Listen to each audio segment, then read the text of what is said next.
Mula naman sa Brigada News FM Dumaguete, pasok sa lahat ng level sa Negros Oriental, 2 araw nang suspendido. Ang sea travel papuntang Siquijor at Dapitan, kansilado. Brigada Jess Miras, ibrigada mo. Brigada Live Report.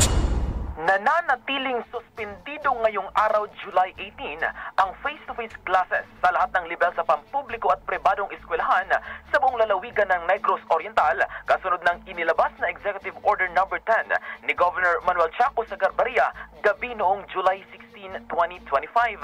Ito'y upang maiwasan ang anumang panganib sa patuloy na pag-ulan at pagbaha sa ilang parte ng probinsya dulot ng habagat at tropical depression krising at upang mapanatili ang kaligtasan ng mga mag-aaral, guro at school personnel.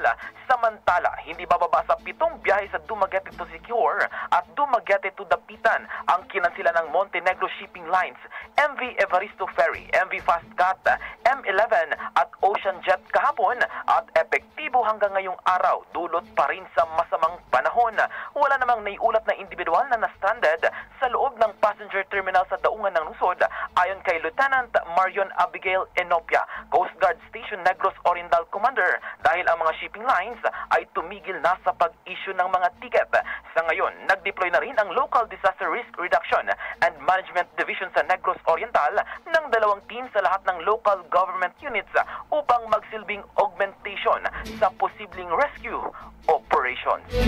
Para sa Brigada Balita Nationwide sa tanghali, mula dito sa Dumaguete, in the heart of changing lives, ako, si Brigada Jess Miras sa 89.5 Brigada News FM Dumaguete. The Music News of Brigada Balita Nationwide. Ang bahaging ito ay hatid sa atin ng Mom's Love ES1 Capsule. Simulang tuparin ang pangarap ng iyong anak. And starting now,